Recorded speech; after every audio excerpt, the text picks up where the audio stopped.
Hello student, আমি Moumita Majumdar. Welcome to our channel. আশা করি তোমরা সকলে খুব ভালো আছো। স্টুডেন্ট, তোমাদের লাস্টের ভিডিওতে আমি ডিরেক্টিভ প্রিন্সিপাল থেকে তার যে ক্লাসিফিকেশনগুলো রয়েছে, 3 রকমের যে ক্লাসিফিকেশন রয়েছে, সেখান থেকে প্রথমটা যেটা রয়েছিল সমাজতান্ত্রিক, তার উপরে ক্লাস নিয়েছিলাম। তো আজকের ভিডিওটায় আমি তোমাদের সেকেন্ড যে ক্লাসিফিকেশনটা আছে গান্ধীবাদী, তার উপর আলোচনা করব। ঠিক আছে, তার আগে বলে রাখি যে আমাদের কিন্তু অনলাইন ক্লাস অলরেডি শুরু হয়ে গেছে এবং কিন্তু সমস্ত বিষয়ের নোটসও দেওয়া শুরু হয়ে গেছে। শুধুমাত্র আমার বিষয় না, পলিটিক্যাল সায়েন্স না, আরও বাংলা, ইংলিশ, তারপর এডুকেশন, হিস্ট্রি, আরও যেগুলো হচ্ছে আমাদের সেন্টার থেকে প্রোভাইড করা হচ্ছে, সমস্ত বিষয়ের ক্লাস কিন্তু শুরু হয়ে গেছে, অনলাইন ক্লাস, এবং সেই সাথে কিন্তু স্পেশাল নোটসও প্রোভাইড করা হচ্ছে। তো তোমরা যারা আমাদের সঙ্গে অনলাইনে যোগাযোগ করতে চাও, নিজেদের বিষয় নিয়ে পড়তে চাও অনলাইনে, তোমরা আমাদের হেল্পলাইন নাম্বারে যোগাযোগ করতে পারো। আমাদের হেল্পলাইন নাম্বার দুটো রয়েছে, একটা হচ্ছে 6295916282 আর একটা 7076398606। আমাদের পুরো কোর্স ফিটা রয়েছে হচ্ছে অনলি 999 ঠিক আছে।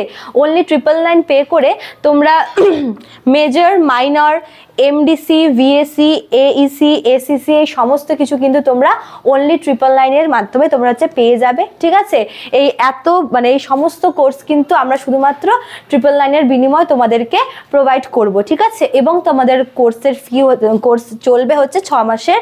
তোমাদের কিন্তু অলরেডি 1.5 মাস পার হয়ে গেছে, অনলাইন ক্লাস শুরু হয়ে গেছে এবং নোটসও কিন্তু প্রোভাইড করা শুরু হয়ে গেছে। তো তোমরা যারা সিরিয়াসলি পড়াশোনা করতে চাইছো, তোমরা আমাদের হেল্পলাইন নাম্বারে যোগাযোগ করতে পারো এবং হচ্ছে আমাদের সঙ্গে অনলাইনে যুক্ত হতে পারো। ঠিক আছে, চলো আজকে তোমাদের টপিকটা শুরু করি তাহলে। দেখো, আজকের টপিক হচ্ছে তোমার গান্ধীবাদী নীতি। ঠিক আছে, তো আমি তোমাদের লাস্টের ভিডিওটা, তোমরা যারা আমার ভিডিও রেগুলার দেখো, তোমরা দেখবে যে আমি কিন্তু কখনো কোনো টপিক স্কিপ করে যাই না। ঠিক আছে, একদম শুরু থেকে পরপর দেখলে বুঝতে পারবে যে তোমাদের কিন্তু পরপর সব টপিকগুলো কভার করা হয়েছে এবং তার সঙ্গে কিন্তু সেখান থেকে শর্ট কোয়েশনও আমি করিয়ে দিয়েছি। তো তোমাদের আজকের এই যে টপিকটা, সেটা হচ্ছে তোমাদের ইউনিট 2 এর লাস্ট টপিক, ডিরেক্টিভ প্রিন্সিপাল, যেটাকে বলে বাংলায় নির্দেশাত্মক নীতি। ঠিক আছে, তো সেটার যে ক্লাসিফিকেশনটা ফার্স্ট হচ্ছে সমাজতান্ত্রিক, এটা আমি তোমাদের লাস্টের ভিডিওটায় করিয়ে দিয়েছি। তো আজকের টপিকটা হচ্ছে তোমাদের গান্ধীবাদী নীতি। ঠিক আছে, তো এই গান্ধীবাদী নীতির মধ্যে কোন কোন টপিকগুলো পড়ছে সেগুলো আর্টিকেল সমেত হচ্ছে আমি করিয়ে দেবো আজকের ভিডিওটা। ঠিক আছে, তো চলো দেরি না করে শুরু করি। দেখো, গান্ধীবাদী বা গান্ধিয়ান প্রিন্সিপাল, দেখো যখন হচ্ছে এই ডিরেক্টিভ প্রিন্সিপাল জিনিসটা কি আমি তোমাদের আরেকবার বলে দিচ্ছি। যে সমস্ত নীতিগুলি আমাদের রাষ্ট্রকে পরিচালনা করতে সাহায্য করে সেগুলোকেই বলে হচ্ছে ডিরেক্টিভ প্রিন্সিপাল। ঠিক আছে, তো ডিরেক্টিভ প্রিন্সিপাল মেইনলি 3টি নীতির ওপর ভিত্তি করে তৈরি হয়েছে। সেই 3টা নীতি কি কি? একটা হচ্ছে সমাজতান্ত্রিক, যেটা আমি অলরেডি করিয়ে দিয়েছি, আরেকটা হচ্ছে গান্ধীবাদী, যেটা হচ্ছে আমি আজকের এই ভিডিওটায় করাবো, আরেকটা হচ্ছে উদারনৈতিক, যেটা হচ্ছে আমি নেক্সট ক্লাসে করিয়ে দেবো। ঠিক আছে, দেখো গান্ধীবাদী বা মহাত্মা গান্ধীর কিছু আদর্শ যেগুলো হচ্ছে আমাদের এই কনস্টিটিউশনের এই পোর্শনটার মধ্যে ইনক্লুড করা হয়েছে, সেগুলোই হচ্ছে আজকে পড়বো উইথ আর্টিকেল। ঠিক আছে, দেখো তো গান্ধীবাদীর মধ্যে কি কি পড়ছে। প্রথমে হচ্ছে যদি আমরা আর্টিকেল 40 দেখি, এই আর্টিকেল 40-তে যে জিনিসটা বলা আছে সেটা হচ্ছে গান্ধিয়ান প্রিন্সিপালের মধ্যে পড়ছে। ঠিক আছে, আর্টিকেল 40-তে কি বলেছে? ভিলেজ পঞ্চায়েত। ভিলেজ পঞ্চায়েত মানে হচ্ছে গ্রামীণ পঞ্চায়েতের ব্যবস্থা। দেখো, আমরা জানি যে কেন্দ্রে শাসন পরিচালনা করার জন্য হচ্ছে প্রধানমন্ত্রী রয়েছে, রাষ্ট্রপতি রয়েছে, এবং রাজ্যের পরিচালনা করার জন্য রাজ্যপাল রয়েছে, মুখ্যমন্ত্রী রয়েছে। কিন্তু প্রসঙ্গ যখন হচ্ছে বিভিন্ন গ্রাম বা বিভিন্ন যে শহরের আনাচে কানাচে বিভিন্ন জায়গাগুলোকে যখন শাসন করার ব্যাপারটা আসে, প্রসঙ্গ আসে, সেখানে কিন্তু কোনো একটা রাজ্যের মুখ্যমন্ত্রী সেখানে কিন্তু সরাসরিভাবে পৌঁছতে পারে না কখনো কখনো। সেক্ষেত্রে কিছু লোকাল গভর্নমেন্টের ব্যবস্থা করা হয়েছে, যার মধ্যে রুরাল এরিয়াতে, ঠিক আছে, গ্রামীণ এরিয়াতে দেখা যায় হচ্ছে গ্রামীণ পঞ্চায়েত বা ভিলেজ পঞ্চায়েত। তো এই যে ভিলেজ পঞ্চায়েতের বা গ্রামীণ পঞ্চায়েতের যে গঠনটা, সেটা বলা হয়েছে আর্টিকেল 40-তে। ঠিক আছে, আচ্ছা, নেক্সট দেখো আর্টিকেল 43। আর্টিকেল 43-তে কি বলেছে? কটেজ, এদিকে আসছি। আর্টিকেল 43-তে বলেছে cottage industries on an individual or cooperative basis. Cottage industry বলতে কি কুটির শিল্প। দেখো বিভিন্ন গ্রামীণ অঞ্চলগুলোতে কিন্তু আমরা কুটির শিল্পের যে প্রসার সেটা হচ্ছে দেখতে পাই। কুটির শিল্পের প্রচুর আমরা হচ্ছে এমন দৃষ্টান্ত দেখতে পাই যে গ্রাম বাংলায় কুটির শিল্প কিন্তু খুবই গুরুত্বপূর্ণ একটা শিল্পের ভূমিকা পালন করে, ঠিক আছে।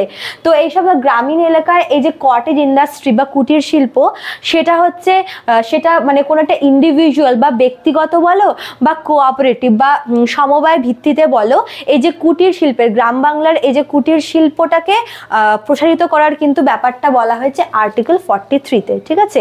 সে হতে পারে কোনো ব্যক্তিগত কারোর ভিত্তিতে অথবা মানে সমবায় কোনো কিছুর ভিত্তিতে কুটির শিল্পের যে প্রসারণটা, কুটির শিল্পের বিকাশ ঘটানো, কুটির শিল্পকে আরো বৃহৎ করে তোলা, সেটা হচ্ছে বলা হয়েছে আর্টিকেল 43-তে, ঠিক আছে। মানে মেইনলি এটা কটেজ ইন্ডাস্ট্রির উপরে ফোকাস করা হয়েছে আর্টিকেল 43-টায়।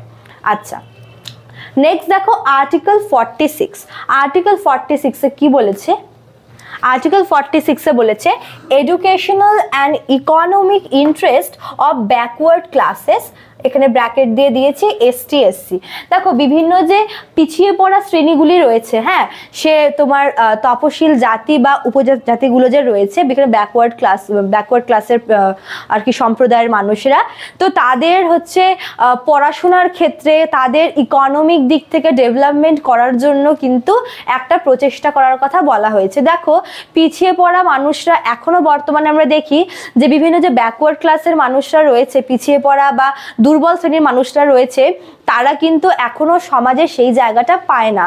তো তাদের হচ্ছে অগ্রগতির জন্য, তাদের সামাজিক বিকাশ, তারপর মনে করো যে অর্থনৈতিক দিক থেকে, শিক্ষার দিক থেকে তাদের যে বিকাশ, সেটা ঘটানোই হচ্ছে মানে ঘটানোর কথা বলা হয়েছে এই আর্টিকেল 46-এ।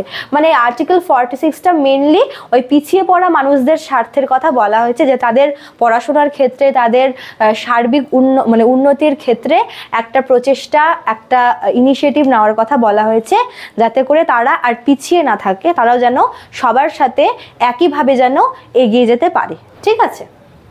আচ্ছা, লাস্ট দেখো গান্ধীয়ান প্রিন্সিপালে আছে যে আর্টিকেল 47। এটা ভীষণ ইম্পর্টেন্ট। আর্টিকেল 47-এ কি বলেছে? আর্টিকেল 47-এ বলেছে prohibition of consumption of intoxicating drink and drug that are injurious to health. দেখো আমরা হামেশাই বিজ্ঞাপনে দেখে থাকি যে স্মোকিং বলো, ড্রিঙ্কিং বলো, ড্রাগ, এই সমস্ত কিছু কি শরীরের জন্য ক্ষতিকারক, ঠিক আছে। এটা আমরা বিভিন্ন নিউজ পেপারে বলো বা হচ্ছে টিভিতে অ্যাডে আমরা দেখেই থাকি। তো এই জিনিসটা হচ্ছে সত্যি কথা বলতে মানে এই আর্টিকেল 47-এ পুরোপুরি মানে জনগণের স্বাস্থ্যের কথা চিন্তা করে, জনগণের স্বাস্থ্যের উন্নতির জন্য বিভিন্ন রকমের যে মাদক দ্রব্য, তারপর নেশা জাতীয় যে পানীয়, এই সমস্ত কিছু কিন্তু বর্জন করার কথা বলা হয়েছে, ঠিক আছে। যে সমস্ত জিনিস মানুষের শরীরের ক্ষতি করে, যে সমস্ত জিনিস মানুষের হেলথকে খারাপ করে, ইনজুরিয়াস যে জিনিসগুলো মানুষের শরীরের জন্য ডেঞ্জারাস, সেই সমস্ত মাদক জাতীয় দ্রব্য, নেশা দ্রব্য, এই সমস্ত কিছুকে কি পরিত্যাগ করা বা পুরোপুরি নিষিদ্ধকরণ করার কথা বলা হয়েছে এই আর্টিকেল 47-এ, ঠিক আছে। তো এই চারটা তোমার মেইনলি হচ্ছে গান্ধীবাদী প্রিন্সিপালের মধ্যে পড়ে। আমি আরো একবার তোমাদের বলে দিচ্ছি, ঠিক আছে। প্রথমে রয়েছে হচ্ছে ভিলেজ পঞ্চায়েত, কত নম্বর আর্টিকেলে রয়েছে? আর্টিকেল 40। তারপর আছে হচ্ছে আর্টিকেল 43, যেখানে হচ্ছে কটেজ ইন্ডাস্ট্রি বা গ্রাম বাংলায় রুরাল এরিয়ায় যে কুটির শিল্প রয়েছে, সেই কুটির শিল্পের উপর ফোকাস করা হয়েছে, কুটির শিল্পের হচ্ছে প্রসার ঘটানোর কথা বলা হয়েছে, ঠিক আছে। আচ্ছা, তারপর হচ্ছে আর্টিকেল 46। আর্টিকেল 46-এ এই আর্টিকেল 46টা হচ্ছে মেনলি যে পিছিয়ে পড়া শ্রেণী রয়েছে, দুর্বল শ্রেণী, ব্যাকওয়ার্ড ক্লাসের ব্যক্তিদের জন্য বলা হয়েছে, যে তাদের পড়াশোনা, তাদের অর্থনৈতিক উন্নতি, তাদের সামাজিক উন্নতি ঘটানোর কথা বলা হয়েছে, যাতে করে তারাও কি সমাজের আর 5টা মানুষের মতো স্বাভাবিকভাবে জীবনযাপন করতে পারে এবং এগিয়ে যেতে পারে, ঠিক আছে। আচ্ছা, আর লাস্ট হচ্ছে আর্টিকেল 47, যেখানে বিভিন্ন নেশা জাতীয় দ্রব্য বা মাদক জাতীয় দ্রব্য যেগুলো মানুষের শরীরের ক্ষতি করে, স্বাস্থ্যের পক্ষে ক্ষতিকারক, সেই সমস্ত দ্রব্যগুলি কি নিষিদ্ধ করার কথা বলা হয়েছে, ঠিক আছে। তো এই ছিল তোমাদের হচ্ছে গান্ধিয়ান প্রিন্সিপাল 2 নাম্বার যেটা পয়েন্টটা। তো আশা করি তোমাদের ভালো লেগেছে, তোমাদের জন্য এফেক্টিভ হবে এই জিনিসটা। তো ভিডিওটি ভালো লাগলে অবশ্যই লাইক কমেন্ট শেয়ার করবে, এবং চ্যানেলটিতে নতুন হলে পরে তোমরা অবশ্যই চ্যানেলটি সাবস্ক্রাইব করে পাশে থাকা বেল আইকন ক্লিক করে অল করে দিও। চলো দেখা হচ্ছে নেক্সট ক্লাসে। Thank you.